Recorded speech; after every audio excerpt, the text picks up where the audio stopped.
Welcome to the Performance Portfolio Podcast with Coop and Coop. Greg Cooper is the owner of Cooper Performance Coaching and lead instructor at Kodakwai Judo Club in Edmonton, Alberta. He is on the lifelong pursuit of helping others increase their performance. Cooper Allen is a top financial advisor from Barrie, Ontario, whose focus is empowering everyday families with advice, leadership, and tools that we should have been given in school. Together, they bridge the gap between performance and finance to help you create your own robust performance portfolio. With that, let's get into today's episode. Coop, last week you were putting me on the hot seat. You were asking misconceptions and myths about the performance coaching world and what people, think or feel about that side of things. Now we're going to flip it to you. You're the financial guru in our duo here. So today we're going to be talking about myths and misconceptions that people have around money and what to do with it, how to grow it, and just general topics around the financial world. Yeah, I'm looking forward to it because there's a lot. So definitely a few different ways today could go. And I have no idea what you're going to ask, which makes it even better. Sometimes I have no idea what I'm going to ask. So I think a really good foundational place to start is, especially if we look at where we're at currently in the state of the world, people are frustrated financially. People sometimes don't know where to start, don't know where to look.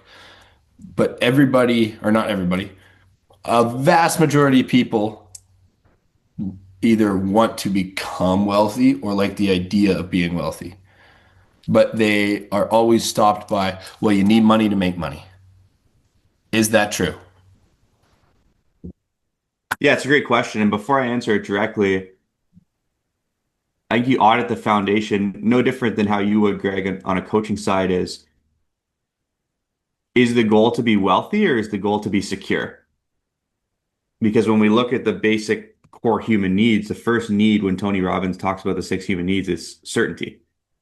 So maybe someone actually doesn't want to be wealthy. They just want to be certain that if you know what hit the fan, they would be okay. So before you even really have a ton of money to put away, how about the first couple steps? Let's establish proper insurance protection so that, hey, I don't have a ton of money right now, but insurance is one of those things where if you can't afford to, you can't afford not to. Because if you can't afford to pay your bills right now while you're working, well, if you got critically ill or disabled and you couldn't work anymore, and you already couldn't afford your bills or could barely afford your bills with an income, how are you going to afford it without?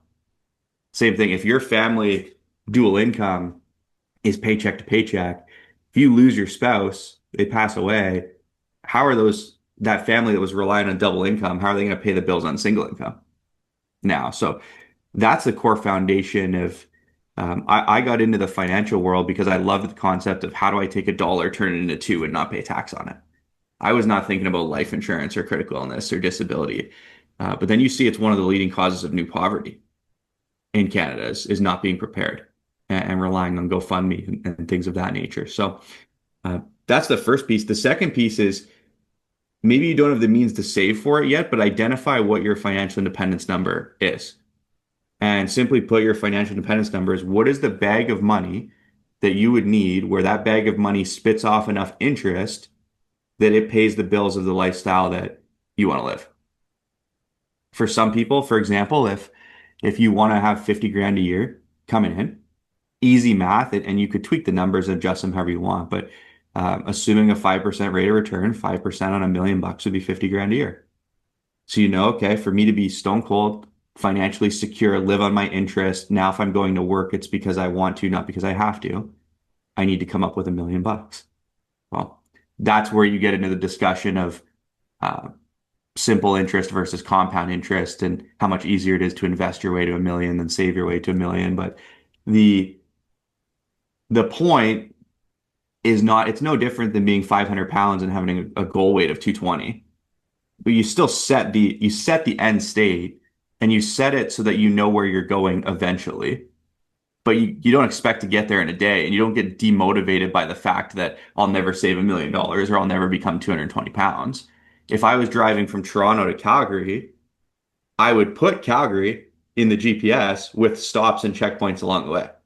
So I'm not going to not drive from Toronto to Barrie or Toronto to North Bay because Calgary is so far away. I'm going to start the drive, and it's not demotivating to look at the end destination, it's guiding.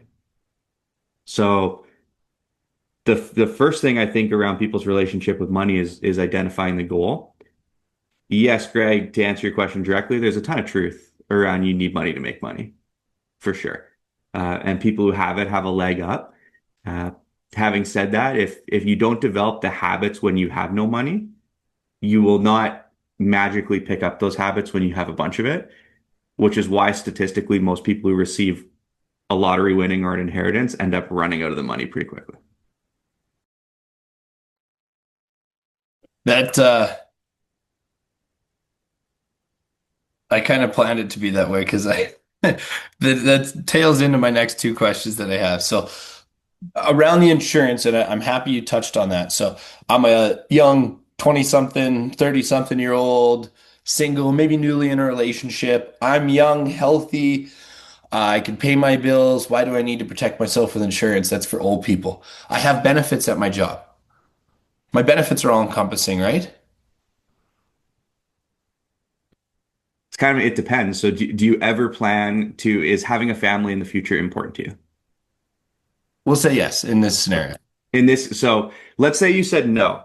If you were going to be single forever, then realistically your only real insurable need, let's split it up between death benefit and living benefit.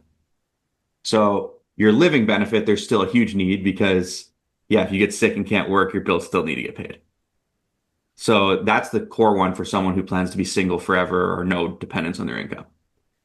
So there's always going to be a disability or critical illness insurance need. And statistically, it's the thing that's most likely to happen to someone during their working career. It's less likely, knock on wood, that someone's going to pass away pre 60 years old. But the average, and this stat changes from company to company, but the average age of claim on a critical illness policy across insurance companies in Canada is around 46 years old. That's not 70. No, that's young. That's like right Getting in the middle started. of your working life. Just after, and you think of 46, okay, so now you've got married, you bought your house, you're starting to save for kids' education, you finally get around to starting to save for retirement, you're checking all the boxes, and literally just as you've started saving for all those things and you feel like you can finally breathe and you've started to figure life out, boom. So that's the first one. If you intend to have a family, I would so much rather you lock in your insurability while you're younger, while you're healthier, when you can get approved for it. I'd rather have it and not need it than need it and not have it. So if you can, and it's typically more cost effective in a lot of cases, and it's going to vary from person to person, obviously, but it's typically a lot more cost effective to start looking at these things in your teens and 20s even and start to prepare for what does this look like when I do want to have a family. And we see cases all the time, especially with the stuff that's being put in our food and how quickly healthcare professionals are to diagnose people with mental health concerns or put them on medication when they probably don't need medication for certain things. They just need more diet or exercise or coaching or things like that, where now people are getting rated or declined for coverage at 28 because of something that came up when they could have locked in their insurability at 25. So, yeah, something to think about. Um, I think most people are in a position where uh, they should get the coverage, and yeah, I mean maybe you can't afford to be putting X amount of hundreds of dollars away to fund a big cash value policy or to be getting $1 million or $2 million worth of coverage, but there's plans out there for 10, 15, $20 a month uh, that anybody I was just can about to afford. ask that. Like, where can people start on that? Because I think the other misconception around that is, especially with young people and young people that, come from environments that maybe didn't discuss that at the household, right? Or, they come from a lower income family where, that wasn't, they were the parents were more stressed about putting food on the table than discussing how to handle their money and do things because it was uncomfortable for them, or they just didn't know. And And I think that's a misconception. I know it is amongst some of my friends where they're like, well, that'd be nice, but I don't have the money to have a good insurance policy right now. Right. But clearly, $10. That's cheaper than your Netflix subscription. Yeah. You'll never forget. You'll never remember that $10 because just this week you spent $10 on coffees or more. I'll give you the perfect example. One of the advisors on our team just set up a plan for someone. They said they had $200 a month to put away. Uh, the problem is that they don't have an emergency fund built, and they had some debt that they're trying to pay down as well. So we're not looking at putting $200 a month down specifically to insurance, obviously. Uh, but to get them term 10 coverage for $250,000 of life insurance, and mind you, this is not financial advice, and this depends on age and status and company and all that type of stuff. But it's just for concept. $250,000 of term 10 life insurance coverage for this individual based on their age, their health, their gender, all that, along with 25 grand of critical illness coverage, term 10, it might even been 50. This is all off the top of my head, but it was $27 a month to get the baseline foot in the door, both life and critical illness coverage. And it was set up in a way where those term 10s, this individual's with a company where within the first 5 years of the plan can be converted to either term 20s, term to age 75s, or permanent plans without needing to do a medical. Will they be more expensive when that conversion happens? Sure. But it buys that individual time to pay down their debt, build up their emergency fund, earn more income, get more discretionary cash flow. And if we're doing a client review for this person in 3 years and they've got an extra $1,000 of discretionary to put towards their plan, then yeah, what was once $27 of basic foot in the door coverage, we can convert to lifetime coverage and probably have this person paying 60 or $70 a month, or treating it like an investment policy if they want to build cash value inside of it and putting 100 or $200 a month into the plan because they now have the discretionary income where that product is suitable. Uh, but they started kind of foot in the door because that's all they could afford, and that's okay. But it gave them the peace of mind of knowing I've done something for my future, and it gives me a goal to look forward to. On that note, it's made me think about a topic that and my dad always talked to me about, and I think, I mean, you and I talk about it lots, and people that are in the right space and know how important it is do. But and what I'm talking about is paying yourself first. A lot of people, especially when they are in those loops of, just making ends meet, just being able to pay bills, and they're because it's emotionally taxing, right? No stress hits harder than financial stress, in my opinion. When you are bogged down by not knowing if you're going to be able to pay rent and not knowing if you're going to be able to make a phone call tomorrow because you're going to miss your phone bill and everything else, car payments, all that. But how important is it, or is it important to pay yourself first? Why is that a thing that people talk about?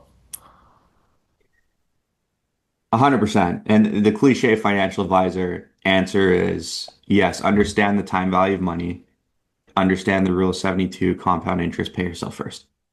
And back to what I said earlier is if you're not taking advantage of that when you have no money, you're not going to take advantage of that when you do have money. You start at $25 a month and it becomes $25 biweekly. Then it becomes $25 a week. Well, then it becomes $50 a week. And so on and so forth. And you grow it as your income increases. If you're trying to convince me that you don't have $25 to put away, that's not a financial advising problem. That's a thinking problem. And most people there, we did an episode on this a few weeks ago. Their income is too small, their savings are too small, and their thinking is too small. The best ability, even if it's temporary, that you can develop is the ability to get to 30,000 feet on your own situation. Pull yourself out of it. And when you write your budget out on paper, instead of being emotionally attached to what the numbers say, you got to look at it and go, okay, this is John and Jane Doe's finances. What would I do if I were them? As opposed to, this is me and my spouse, and man, the wife or the husband or whoever just spends way too much money and I can't seem to get ahead because he this or she that, or like take the fault and the blame out of it and put yourself in advisor mode and go, okay, what does this family need to do? Well, yeah, this family is you, which is tough to do. I get it, but just temporarily remove the emotion. And if you're not getting ahead, like Greg, the amount of times that I see people that will work 9 to 5 and commute an hour each way to a job that pays them $18 an hour. And right there, I go, well, you could make $18 an hour at the McDonald's that's 2 minutes from your house. Your ego won't let you do it because you don't want to go back to McDonald's and it's not in your field that you went to school for and blah, blah, blah, blah, blah, blah. But your dollar per hour, you break it down. I'm like, it's not actually 18 bucks an hour because that's based on 40 hours a week.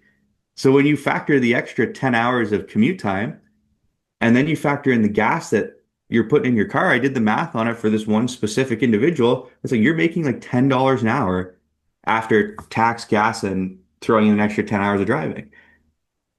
So in that extra 10 hours, I mean, what if you worked your 40 hours at McDonald's and that extra 10 hours you picked up 2 bartending shifts at the Boston Pizza next door, and now you got an extra grand to 2 grand a month coming in. And it's the same amount of time invested. Because the difference is instead of being home for dinner at 6 p.m., you're home for dinner every night at 5 p.m. And you could spend that extra hour that you get to spend with your kids in the afternoon and the extra hour that you get to spend with your kids in the morning. All of a sudden, you don't feel as guilty if you get to pick up an evening shift or a weekend shift at the bar to make some money. And uh, is it unfortunate that we live in a society where most households need two and occasionally even three incomes to get by? For sure. But that's the game that we're playing. So we could sit here and be mad at it, or we could just play the game and not lump it all together. It's two things can be true at one time. You don't have to make your current life miserable or more miserable than it needs to be as your way of protesting your distaste for what our government is doing and the economy and the society that they've created. You can be mad at that and think it's not right while simultaneously creating your own economy, earning more income, and all the while thinking, man, I shouldn't have to do this. No, you're right. You shouldn't have to do this, but you should. You shouldn't have to, but you should do it anyways. So get to 30,000 feet and whatever you got to do to pay your baseline bills. And to your point, Greg, include some sort of savings for your future self in those baseline bills and some baseline proper protection in those baseline bills. Do whatever it takes to cover that number in the least amount of hours possible so that the rest of your time can be spent doing the things that you want to do and building your future. To continue down the path of future paying yourself first, investing, which is a 50-minute conversation if we really dug into it. But the one thing I hear lots, and hey, I was there myself. I definitely had that conversation with myself and that thought until, people around me were like, yes, but I would love to be able to invest, but I have to pay off my student loans. I have to pay off this debt first. So it's not the right time for me to invest. Right. And this maybe sounds similar to the last question on paying yourself first, but with the no, okay, somebody's now paying themselves first at 10, even $20 a month. How can you build investment and manage a debt, or should you manage that debt first? My first question would be, what qualifies you to be the one that makes that firm decision without a consult? Would I come to you, Greg, if you were in the performance coaching world, and let's niche down the performance coaching world, let's say personal training, and I've now become 300 pounds, and I go, Greg, I don't want your free consult because I know I need to just set down the donuts and start eating salads before I can even talk to you about a workout plan. When you put it that way, doesn't it sound a little ridiculous? Right.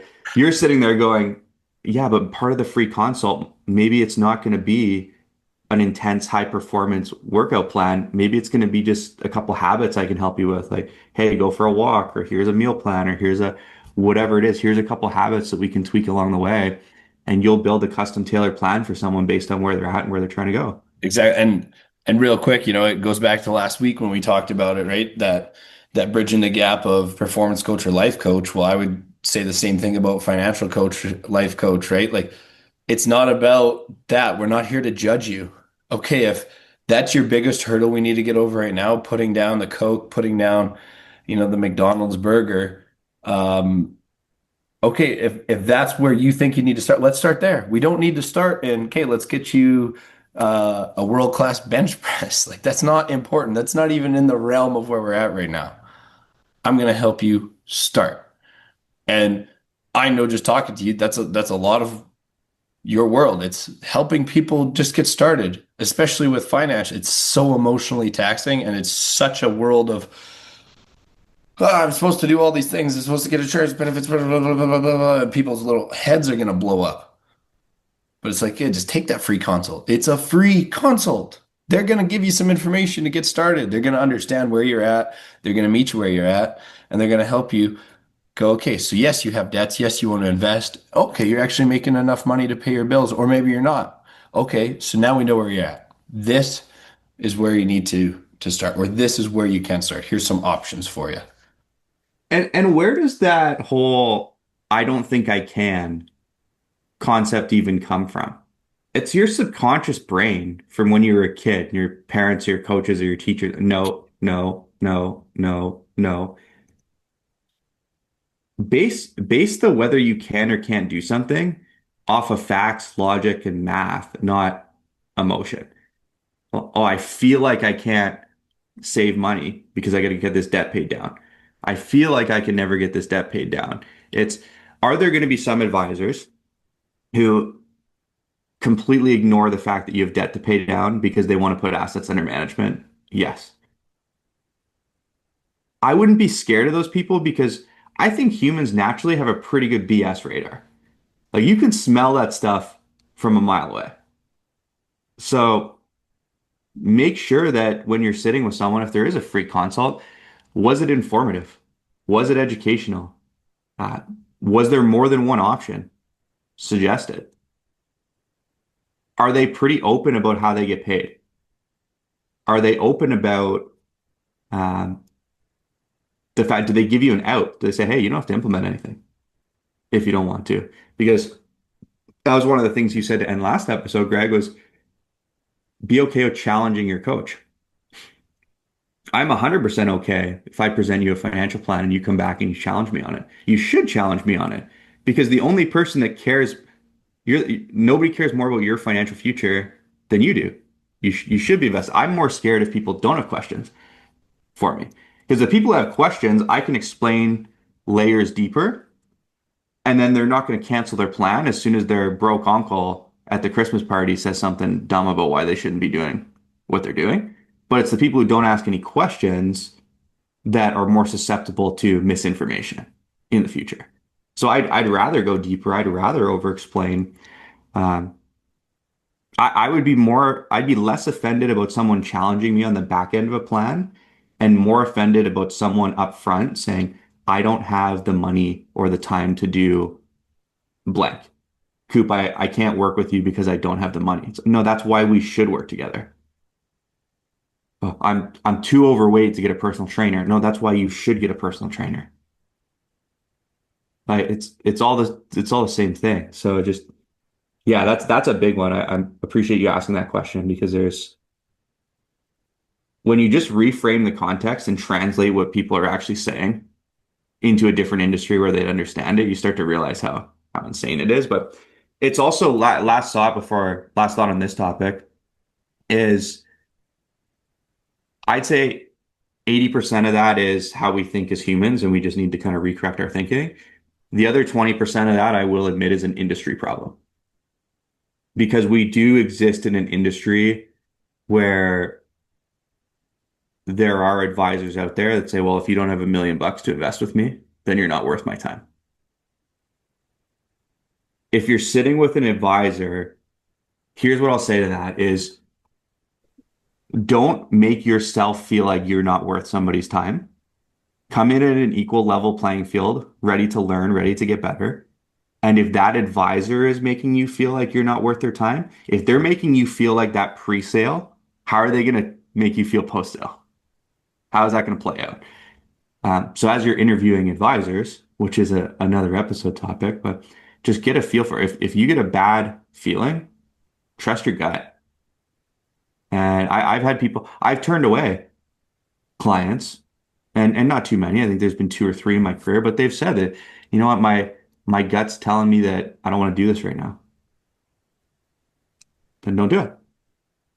Because it could be the best, most mathematically, logically, emotionally correct plan that I've just built you.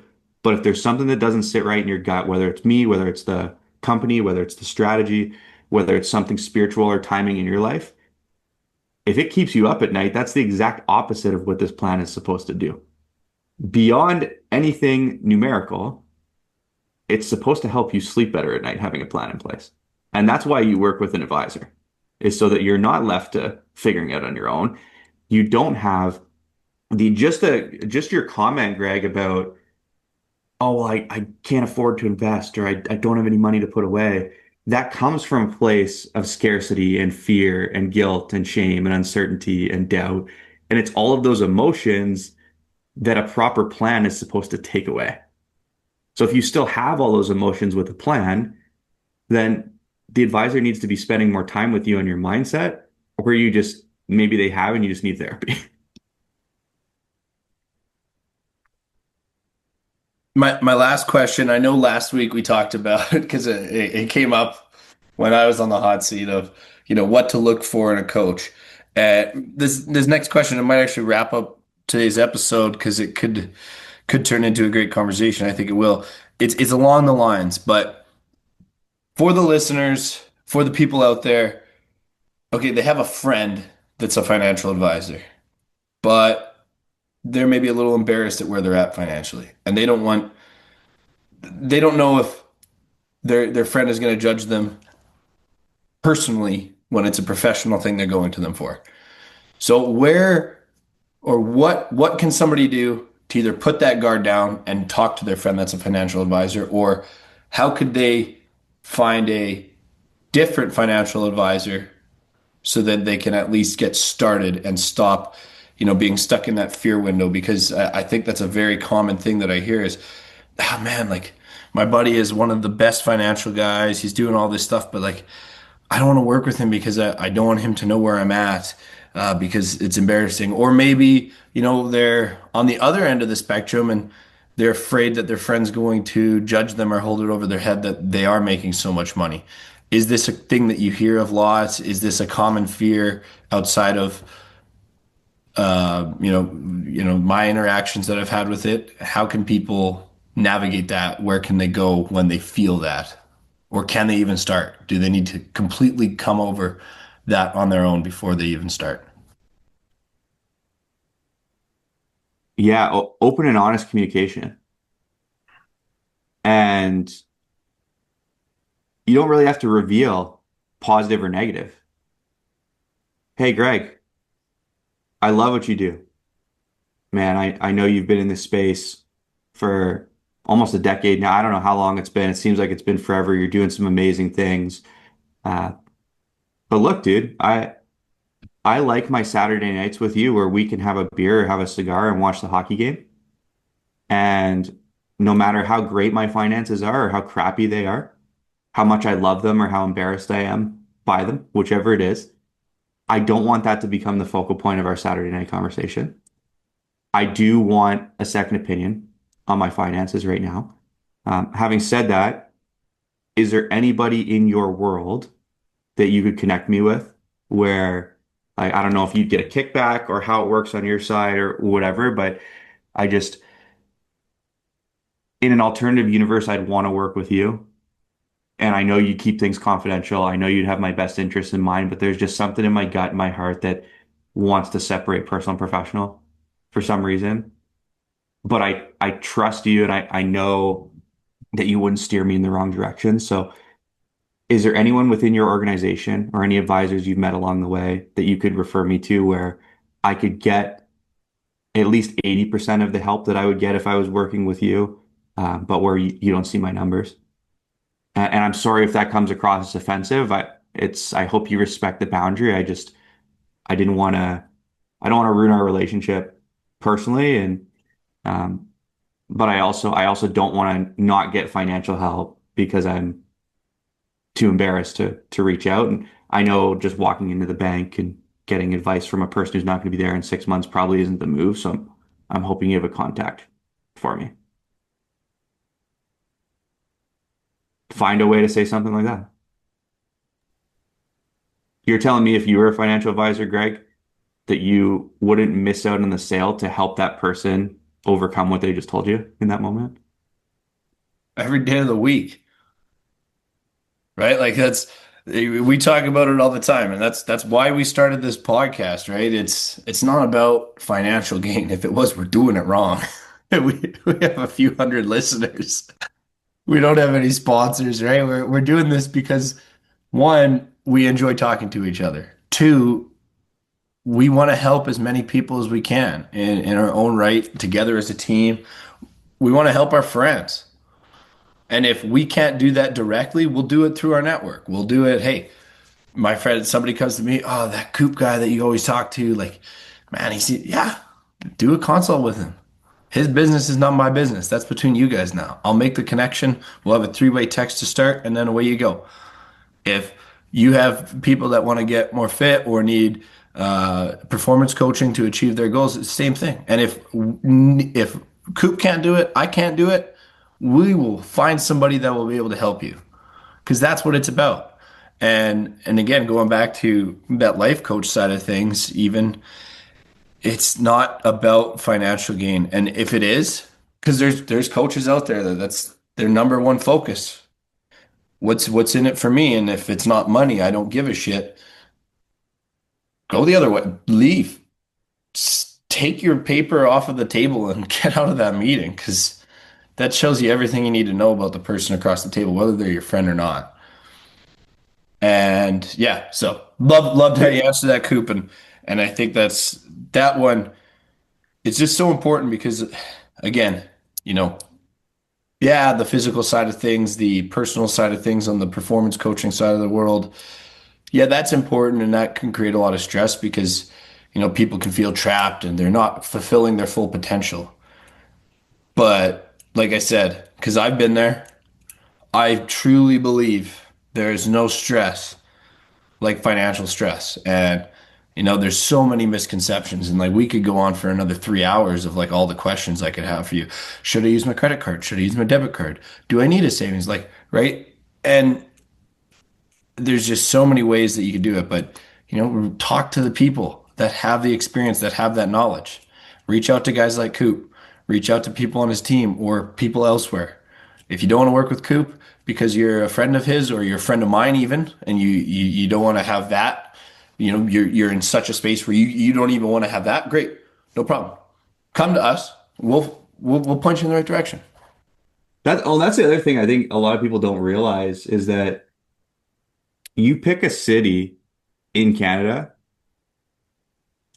US is a little bit more broad, but you pick a state in the US and a city in Canada, there's likely an advisor within an hour of you that I know that I can connect you with that I know does a good job. Because it's one of the first things that Josh Kosnick actually told me when I got in the industry. He said, if you're doing this industry right, you should be the most well-connected person in your community. Because outside of financial advising, it's just being a leader and being a leadership pillar within your community and opening your network to other people.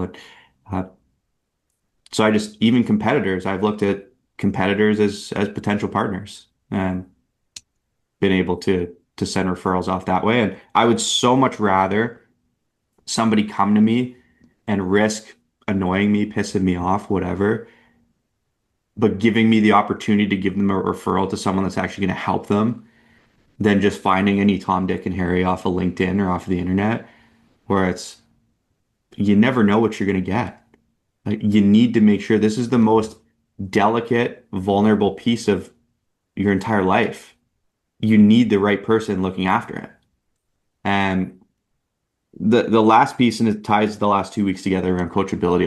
I'll go off finance and just general is, and this is it for me, is I want to leave you guys with this is coachability isn't supposed to make sense when you're being coached. Because if it made sense, you'd already be doing it without a coach. Replace coach with advisor, it's the same thing. It's not supposed to make sense because you'd already be doing it. And part two to that is it's not about knowing something, it's about being reminded of it when it matters the most. So you don't seek help because you don't not seek help because you're like, well, I already know I'm supposed to be working out. I already know I'm supposed to be eating clean. I already know I'm supposed to be paying myself first. I already know I'm supposed to have insurance. I already know I'm supposed to know my financial independence number. Okay, but be reminded of it when it matters the most. Because if it already made sense to you, you think it makes sense to you, but it doesn't, because if it did, you'd already be doing it. And that's my final thought on that for today. Coop with the mic drops as always. Difference between knowing and doing. Man, I think you, for the listeners, I think you're gonna one incite a lot of positive questions towards them. Um, like I said, anybody listening to this, reach out to me, reach out to Coop, shoot us a DM with any questions you have or any topics we didn't cover. Like I said, in the last 2 weeks, there's lots of ground we didn't cover. But I think we hit a lot of big value things. And I know, even for me, every time Coop answers these questions, it gives me more clarity on, how I should be handling my finances and how I can improve them. So, Coop, awesome. Great last notes. And again, like I said last week, and we talked about it in today's episode too. This podcast isn't just about us sharing our knowledge and chomping it up for 30, 40 minutes with each other. It's about applying real value. And like I said, on these questions, we'll be shooting out messages the next couple weeks here to anybody who we know is a listener and people within our networks. So like, subscribe, share the episode, leave a review, leave a comment on YouTube. Uh, on Apple or Spotify, leave a quick review. And if you do that, we'll offer up a consult for Coop if you want to get some financial advising. For me, if you want to do performance coaching or personal training stuff, if you want both, let's do both. We're not going to limit anybody. So reach out. This is about value. This is about growing the community. This is about growing our network and helping the people in our sphere. So with that, we'll talk to you next week, Coop. See you next week.